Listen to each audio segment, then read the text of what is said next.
Queen of the Adriatic, the city of canals, La Serenissima.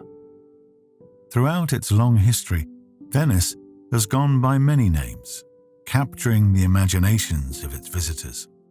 It's a magical city of islands, bridges, and canals, which seems to float in the Venetian lagoon.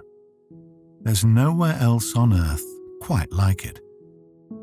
But how exactly did Venice come into existence?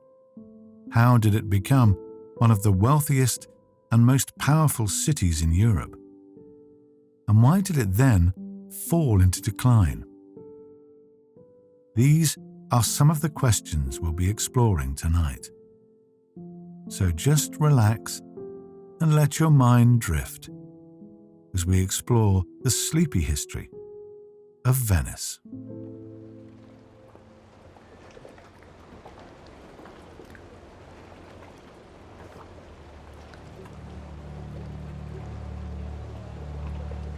The city of Venice, or Venezia in Italian, is located in northeastern Italy. It consists of about 118 small islands scattered across the lagoon. Some are connected by bridges, while other islands sit alone. Colourful Burano, for instance, and Murano, which is famous for glassmaking. In a sense, the oldest island in the lagoon is Torcello. According to traditional accounts of Venice's history, this tiny island at the northern end of the lagoon was the first to be inhabited, beginning around the year 452 CE. So, it's here, on a patch of land less than a half square kilometre in size, that our history of Venice begins. The first settlers in Torcello were likely people fleeing from the mainland to escape from Germanic and Hun invaders. The islands of the Venetian lagoon must have seemed like a peaceful refuge. However, it's worth noting that these settlers weren't the very first people to live in the lagoon area. In the 1980s, scuba divers in the lagoon discovered something intriguing. Underwater were the ruins of a Roman road and dock. And recently, archaeologists also uncovered a nearby oyster farm, dating to the 1st century CE. These findings suggest that people were living and working in the Venice area centuries before the Torcello settlers. The islands were probably home to salt workers and fishermen. Then, according to some accounts, from 452 CE, more people arrived, settling on Torcello and perhaps some of the surrounding islands. But traditionally, the city of Venice is said to have been founded a few decades earlier, in the year 421 CE. As is often the way, history and myth seem to have blended together. At the time of Venice's traditional foundation in the 5th century, the lagoon was still part of the Western Roman Empire. But elsewhere in Italy, power had shifted to the Eastern Roman Empire, also known as the Byzantine Empire. And from the 6th century onwards, Venice too came under Byzantine rule. But of course, these were turbulent times, with different factions fighting for power. And in the early 8th century, as a result of the anti-Byzantine movement, Venice got its first doge, or duke. A man named Orso Ipato was elected to rule by the Venetian people. As power struggles continued over the years, Byzantine control gradually weakened.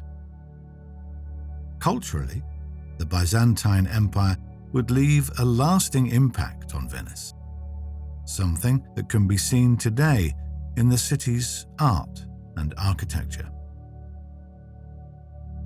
Just think of the spectacular domes and mosaics of St. Mark's Basilica. In practical terms, however, Venice had become an independent maritime power by the early 9th century.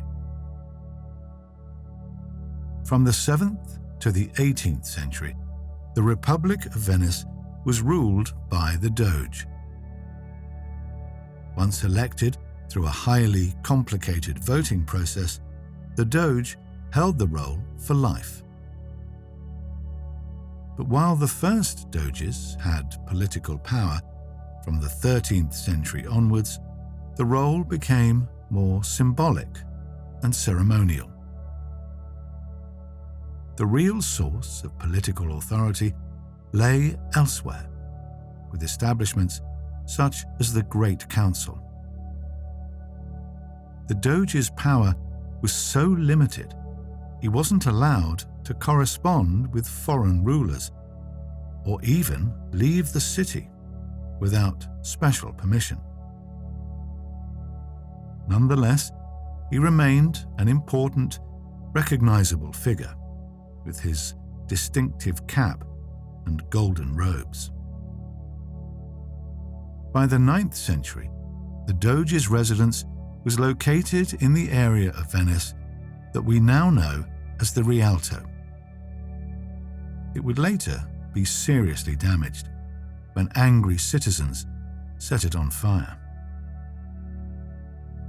When the Doge's palace was rebuilt, it was moved to a new location overlooking St. Mark's Square. The Venice that we know today was starting to take shape. The main islands that form the historic centre. At this point, you may be wondering what happened to the city's birthplace, Torcello. There were a few reasons for the island's gradual decline in importance, but let's look at one of the most significant factors. For a while, Torcello had been a bustling trade hub, thanks to its strategic position in the lagoon and the salt provided by the nearby marshes. Salt was valuable at the time, and Torcello soon became wealthy. But from around the 9th century, the canals of Torcello began to fill up with silt from the lagoon. As it became difficult for boats to pass through, trade shifted to the Rialto Islands, today's Venice. The area was well suited for the city's growing maritime trade. The islands were close to the open sea, but still benefited from the protection of the lagoon. Additionally, the waters were deeper and easier to navigate. Traders from the Near East and across the Mediterranean could reach Venice with relative ease. There was business to be done and money to be made. In the Middle Ages, the slave trade was particularly lucrative.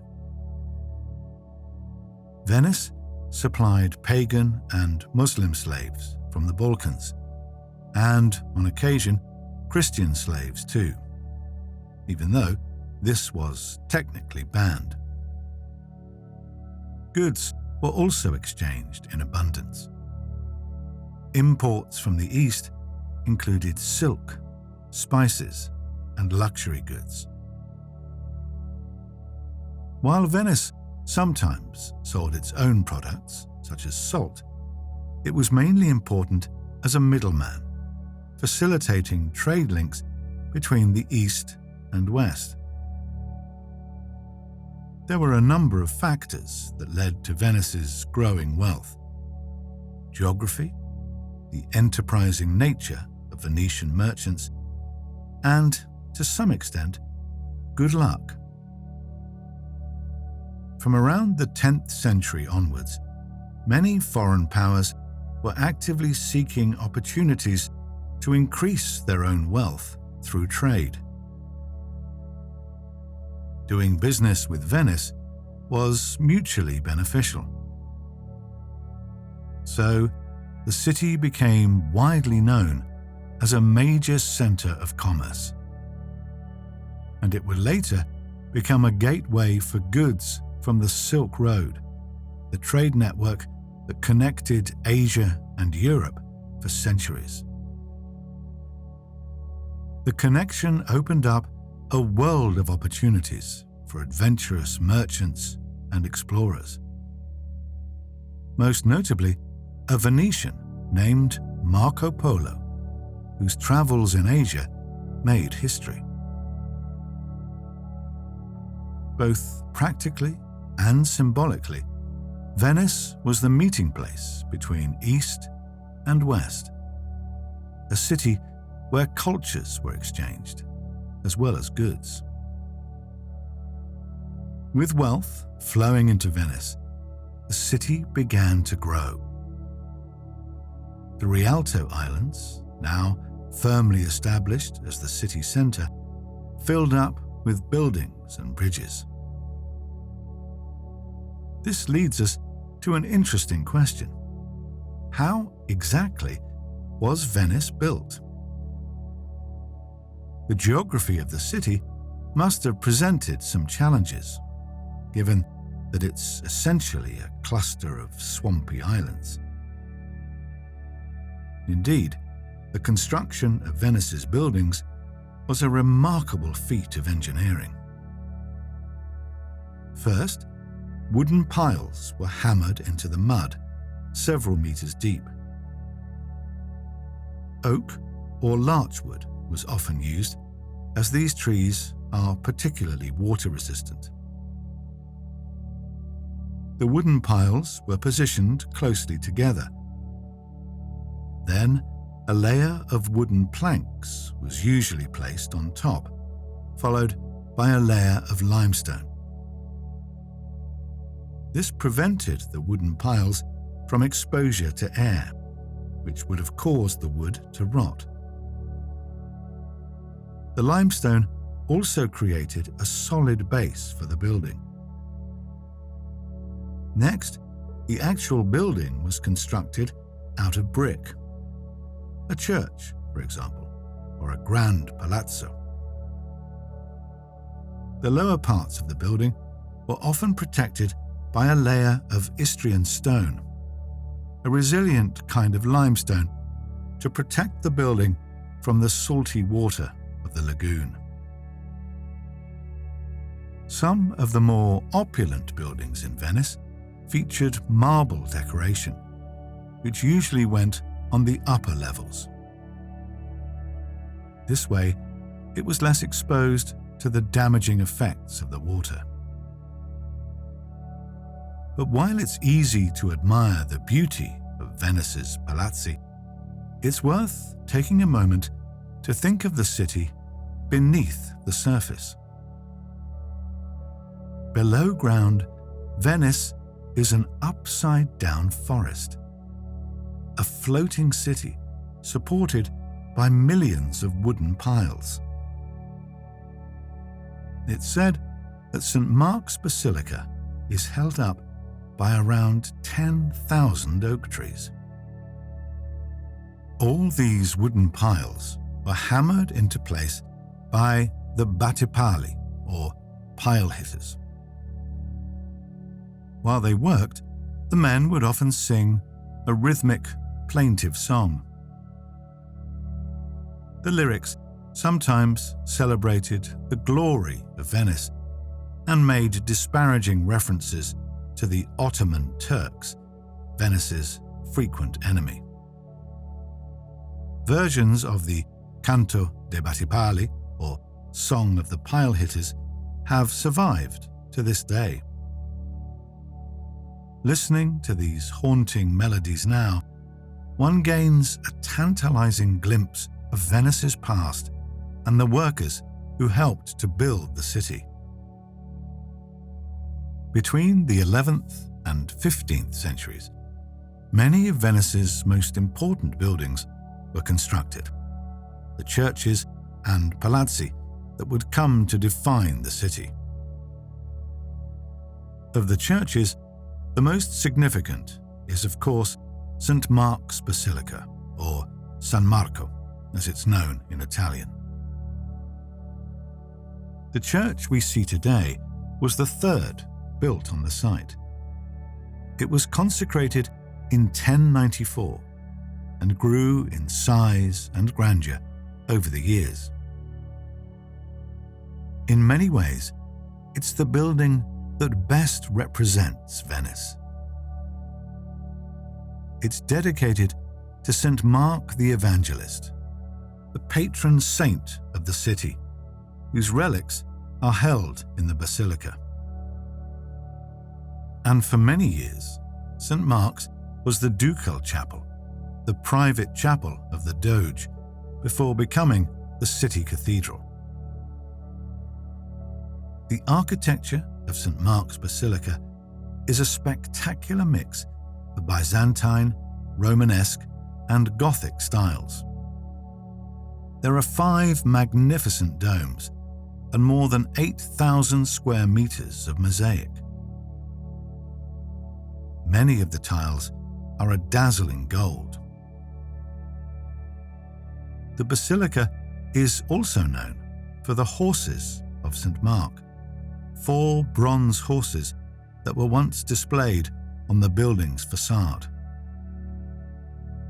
These striking sculptures were looted from Constantinople during the Fourth Crusade in the early 13th century. The sculptures now on display are replicas, while the originals are kept indoors for conservation. St. Mark's Bell Tower, or Campanile, is the most recent of several reconstructions over the centuries. It was completed in 1912. The original tower was constructed in the 9th century on Roman foundations. In the past, the Campanile also served as a watchtower and a lighthouse for approaching ships. Next to St. Mark's Basilica is the piazza of the same name and the adjoining piazzetta, or Little Piazza, near the waterfront. This space is home to 2 impressive granite columns, which are thought to have been erected in the 12th century. On the top of one column is a statue of Saint Theodore, Venice's original patron saint, before St. Mark. Saint Theodore stands on top of a crocodile, which is meant to represent a dragon. On the other column is a winged lion made of bronze, the symbol of Venice and St. Mark. Interestingly, recent scientific analysis of the lion has revealed that at least part of it was made in China. In a way, this makes it an even more perfect symbol of Venice, a city on the crossroads between East and West. Overlooking the piazzetta is the Doge's Palace, which we mentioned earlier. Built in Gothic style in the 14th century, the palace served multiple functions. In addition to the Doge's apartments, it also housed government offices, courtrooms, and a jail. Today, Venice has approximately 435 bridges in its historic centre, But remarkably, for the first 500 years or so of the city's existence, there were no fixed crossings on the Grand Canal. The first permanent crossing was built in the 12th century, a wooden pontoon bridge or floating bridge to connect the banks of the Grand Canal.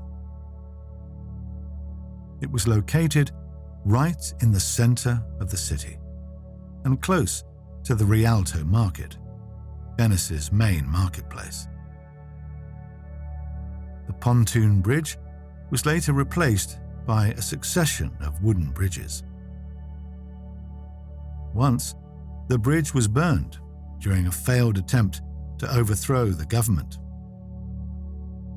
On another occasion, it collapsed under the weight of a crowd who had gathered to watch a wedding parade. The Rialto Bridge wouldn't be rebuilt in stone until the late 16th century, the structure that stands today.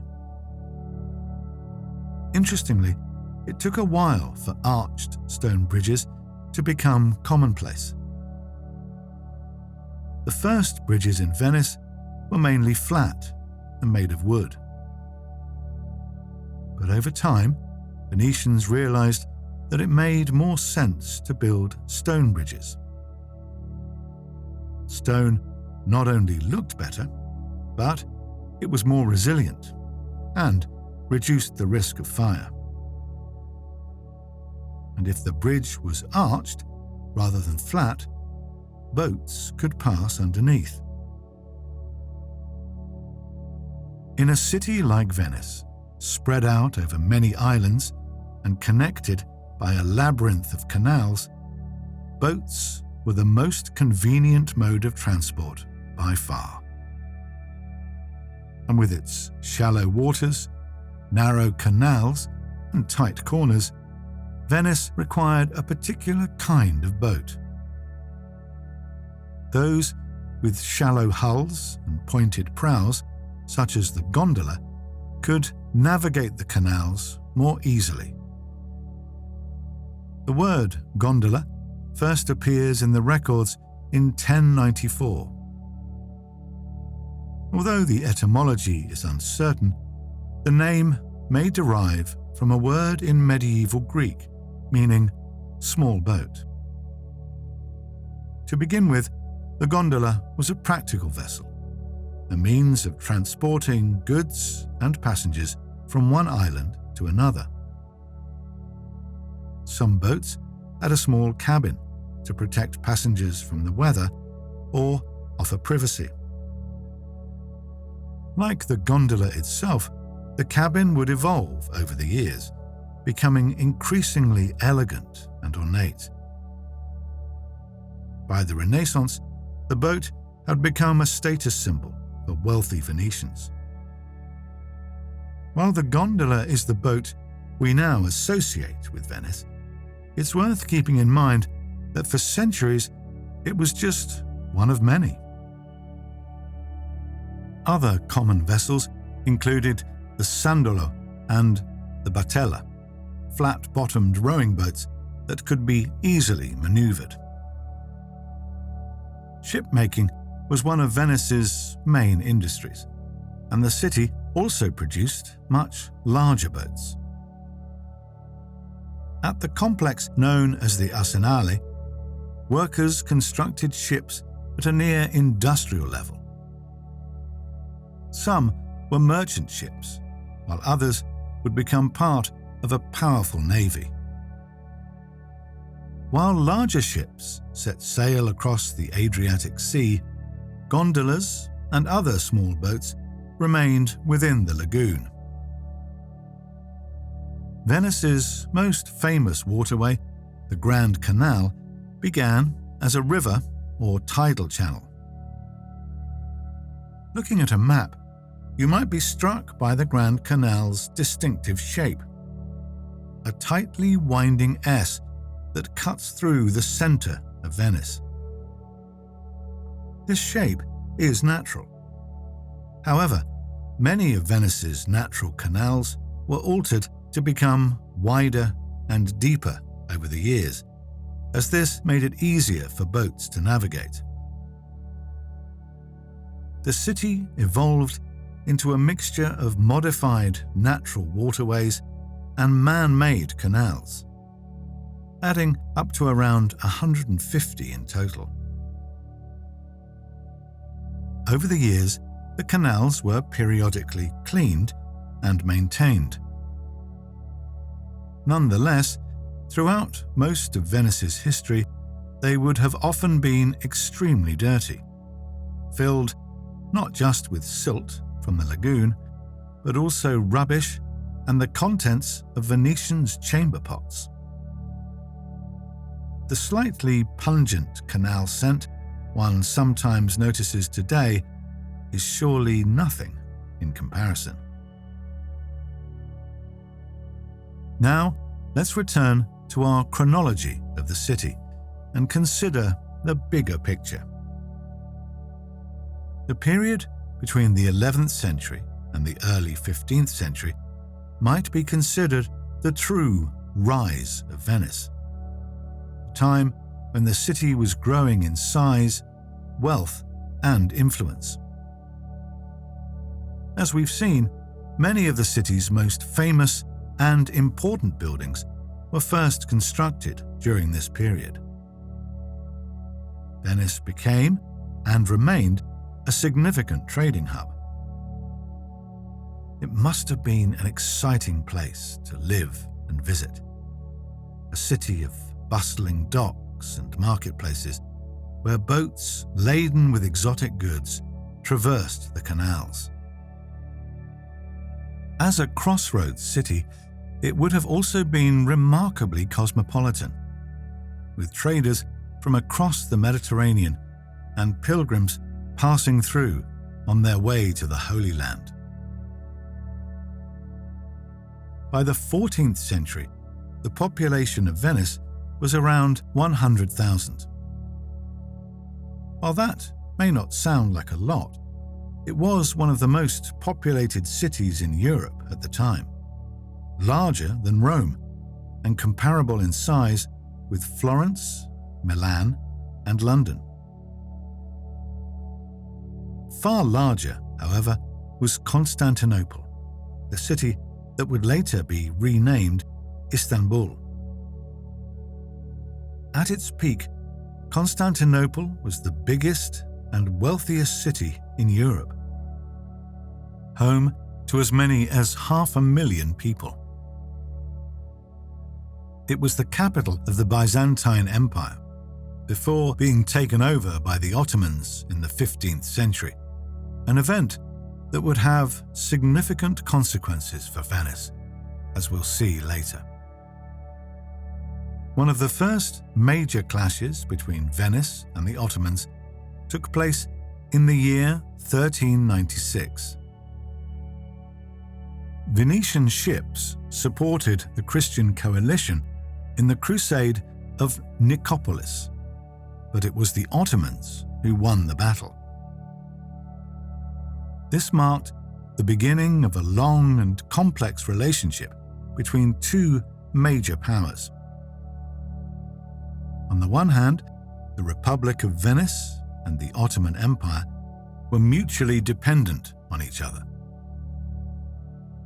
They were trading partners, with the Ottomans selling grain, a vital resource, as well as spices, silk, and cotton, while the Venetians sold paper, soap, glass, and textiles.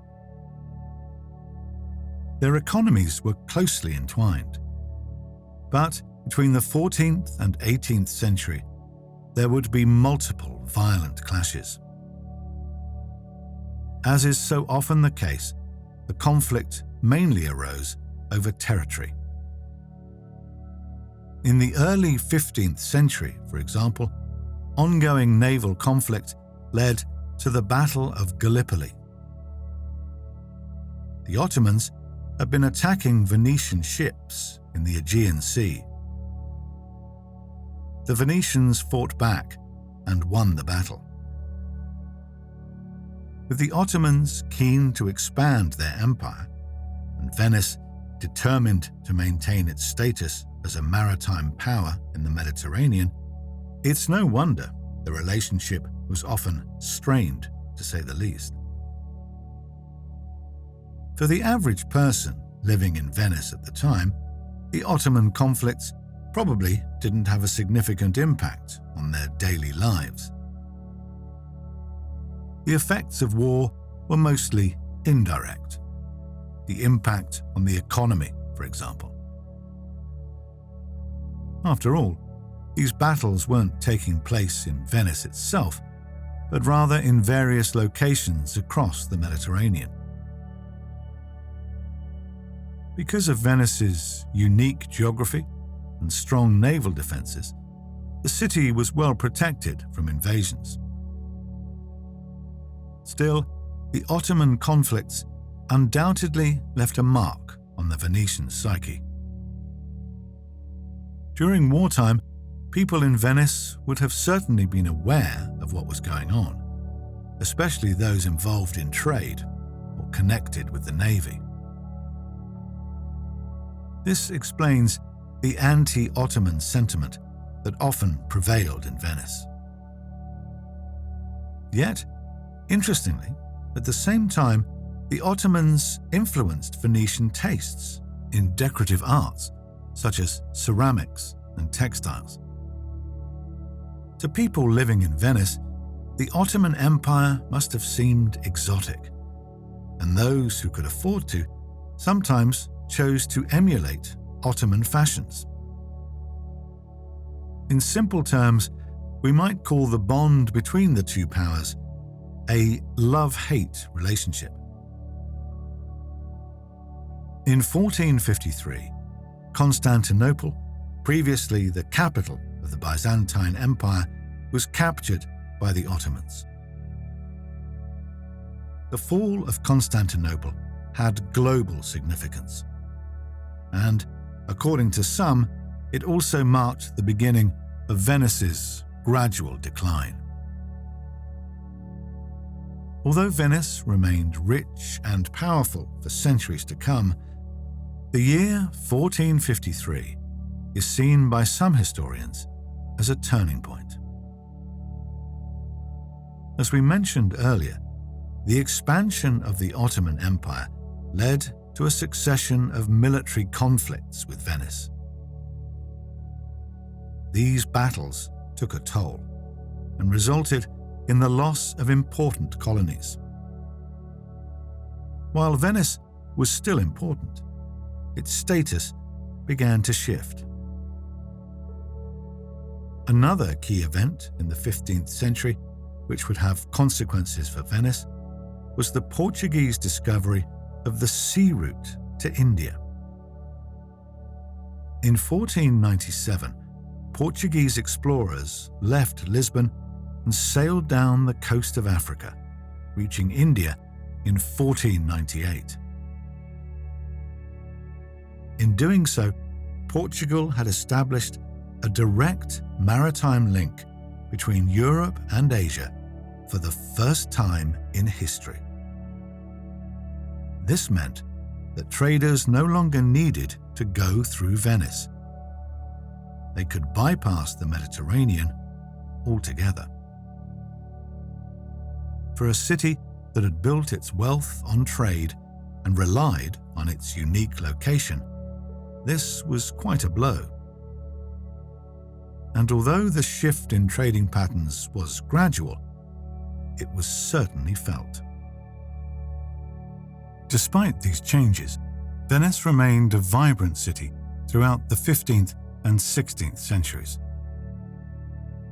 Foreign merchants continued to pass through. However, foreigners, and those seen as outsiders, weren't exactly encouraged to integrate. Some foreign traders had to stay in specific buildings. German merchants, for example, were legally required to lodge at the Fondaco dei Tedeschi. And from the early 17th century, there was the Fondaco dei Turchi. In this building, Turkish traders had to abide by various rules, including a curfew. The presence of women, children, guns, and gunpowder were strictly forbidden. Another community subjected to restrictions was Venice's Jewish population. The year 1516 saw the institution of the Venetian ghetto, a segregated area of the city where the Jewish community was compelled to live. The word ghetto, the origins of which are still debated, would of course later make its way into the English language. Life in the ghetto must have felt claustrophobic at times, as many residents lived in cramped, overcrowded conditions. There was also a strict curfew. The bridges that connected the ghetto with the rest of Venice were guarded at night, so residents couldn't leave. And while some Venetian Jews became wealthy, work opportunities were restricted. Many families lived in poverty. Elsewhere in Venice, however, many people were enjoying their freedom. Wealthy Venetians would parade up and down the Grand Canal in their gondolas. By this point, the boat was often used as a luxury vessel, a private taxi for the rich. Gondolas were becoming so ostentatious that in 1562, a sumptuary law required all boats to be painted black. This attempt to tone down the decoration and prevent the rich from flaunting their wealth seems to have worked. To this day, all gondolas are black. Still, those who wanted to show off had plenty of opportunities, particularly during Carnivale, or Carnival. This annual celebration began in the Middle Ages, but became increasingly important from around the 15th century onwards. It was a time of feasting and festivities, when people could dress up in elaborate costumes. A key element, of course, was the mask. Some masks covered just the eyes, others the whole face. While it's not known exactly how or why the tradition started, mask wearing was likely a way for people to break free from class restrictions. Renaissance Venice had rigid social hierarchies, but during Carnival, people could dress and, to a certain extent, behave as they liked. For instance, although homosexuality was illegal, Carnival was a time of relative freedom. One disguise, the cat mask, known as the Niaga, came to be associated with cross-dressers, gay men, and male prostitutes. Men could walk the streets in anonymity, making provocative comments to passers-by, or even meowing. Venice gained a reputation as a relatively permissive city, somewhere that people could enjoy themselves. However, it wasn't all about hedonism. During the Renaissance, many artists and architects were hard at work in the city. Starting with Giovanni and Gentile Bellini in the 15th century, Venice became famous for its painters. Other major artists included Giorgione, Titian, and Tintoretto, all of whom would be hugely influential, particularly outside of Italy. The popularity of Venetian art abroad helped to spark interest in the city, and increasingly, Venice came to be valued for its cultural importance. Another big development was the city's role in the book publishing industry. For a period of time during the Renaissance, Venice became the main publishing hub in Europe, mass-producing all kinds of books, from architectural works to musical scores. With its trade links, skilled labour, and freedom of press, Venice quickly became a publishing powerhouse. One of the city's most important publishers was a man named Aldus Manutius. Among his many achievements was the creation of smaller, more portable books, the predecessor of the paperback. So, even as Venice slowly declined in terms of political power and importance, it transformed into something else. A European centre of culture. Through its publishing industry and its continuing trade links, it retained its status as a gateway to the East and a place where both goods and ideas could be readily exchanged. It's thought that the first coffee house in Venice, and possibly Europe, opened around the mid-17th century. Another first was the opening of the San Cassiano Theatre in 1637, the world's first public opera house. Culturally speaking, the 17th century was an exciting time for Venice. But the city faced significant challenges, including a devastating plague from 1629 to 1631. Around 46,000 Venetians lost their lives, about a third of the population.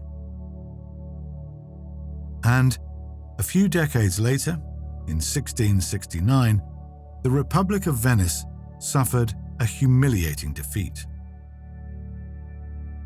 After a long and costly war with the Ottoman Empire, Venice lost one of its most valuable overseas territories, the island of Crete.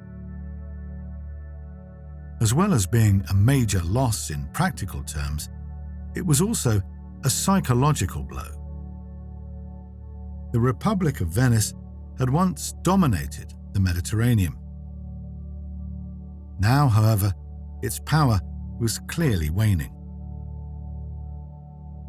Around the 18th century, Venice became a tourist destination. During carnival season in particular, foreign visitors flocked to the city to enjoy its many pleasures, some cultural, others less so.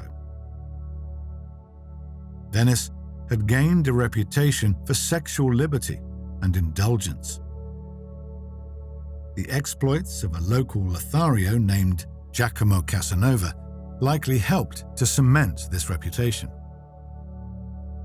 Many of Venice's visitors in the 18th century were young men traveling across Europe on the so-called Grand Tour. We can imagine them sightseeing by day, enjoying carnival festivities by night, and perhaps reviving their energy the following morning with a cup of coffee at Café Florian. This elegant coffee house in St. Mark's Square opened in 1720 and is still popular with visitors today. For the most part, Venice was doing fairly well throughout the 18th century. Even as its political and economic importance continued to decline, the city retained a unique identity in Europe.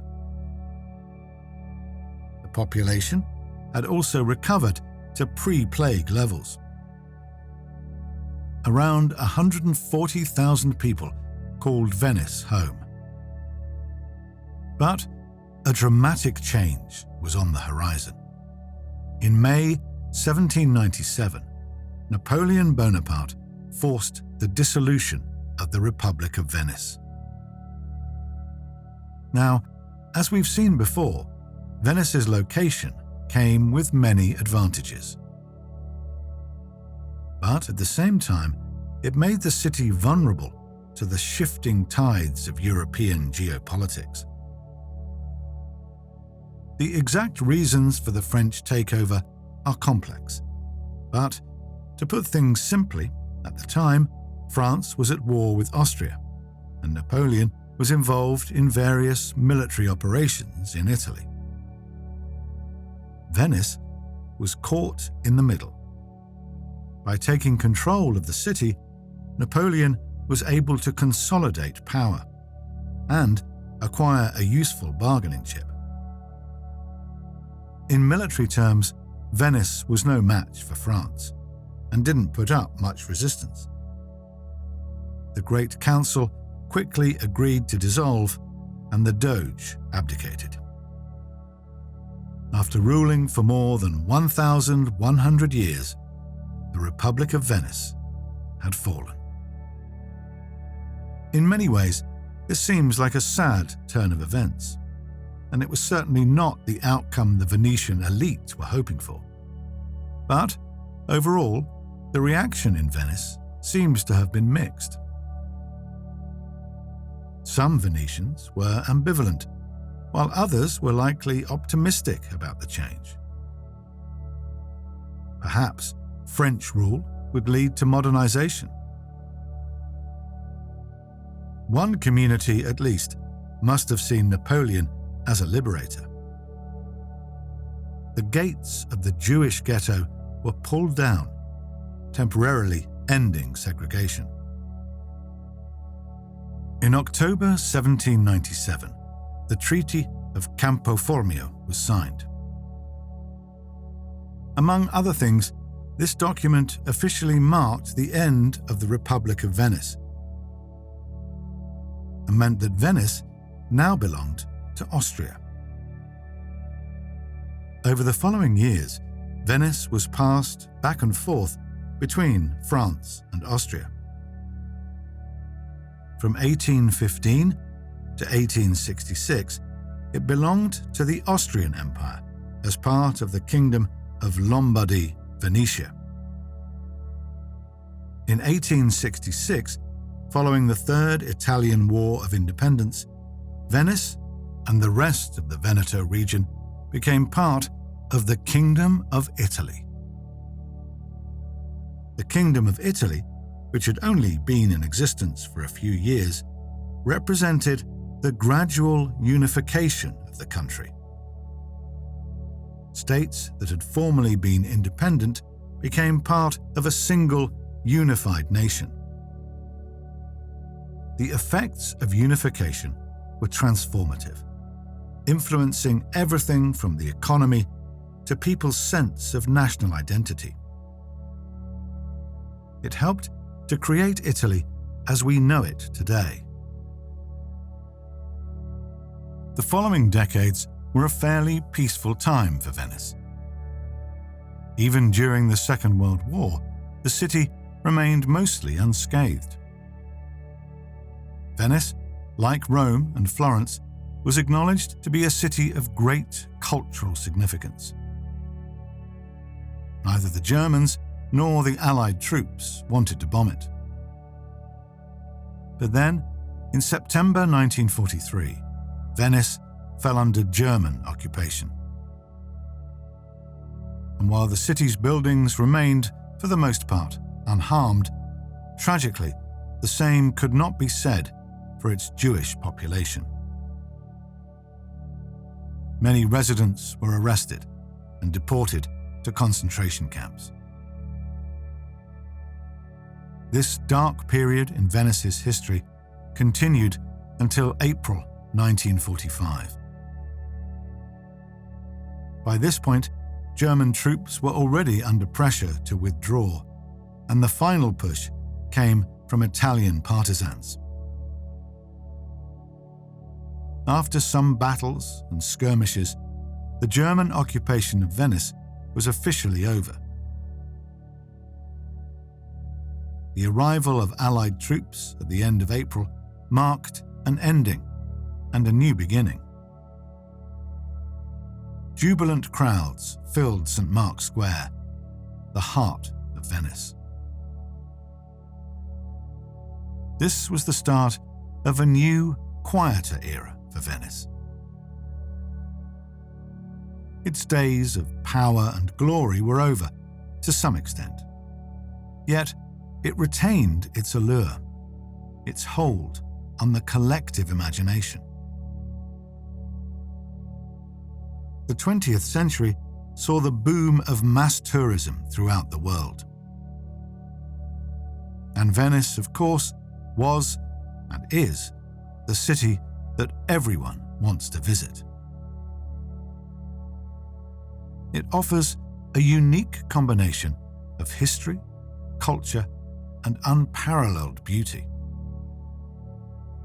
Just picture the Grand Canal teeming with boats, the elegant expanse of St. Mark's Square, and even the city's back streets, an atmospheric maze where visitors are happy to get lost. Today, as many as 30 million people visit Venice each year. But the population of the city centre has dwindled to 50,000, a fraction of its historic population. This imbalance in numbers represents the huge shift that has taken place over the last century. In the eyes of the world, Venice is now primarily a tourist destination, somewhere to be visited for a day or two and shared on social media. These days, Venice has to manage an uneasy balance between welcoming the visitors its economy depends on and maintaining its authenticity and identity. After all, for Venetians, this city is home, not an Italian Disneyland, as some are keen to point out. And over-tourism isn't the only challenge Venice faces. Climate change is also a cause for concern, as, with rising sea levels, the risk of flooding increases. Fortunately, protective measures have been put into place. The MOSA project, operational since 2020, is a barrier system designed to protect Venice and the lagoon. Hopefully, combined with other initiatives, it will help to protect Venice for years to come. The very existence of Venice might be seen as a testament to human ingenuity.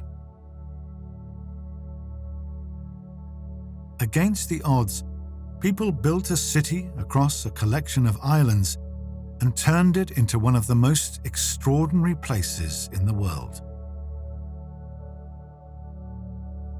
It's a city that continues to enthrall, a timeless place that seems somehow destined to survive. As we come to the end of our journey, we'll finish with the words of Joseph Brodsky, a writer and long-time admirer of the city. Venice is eternity itself.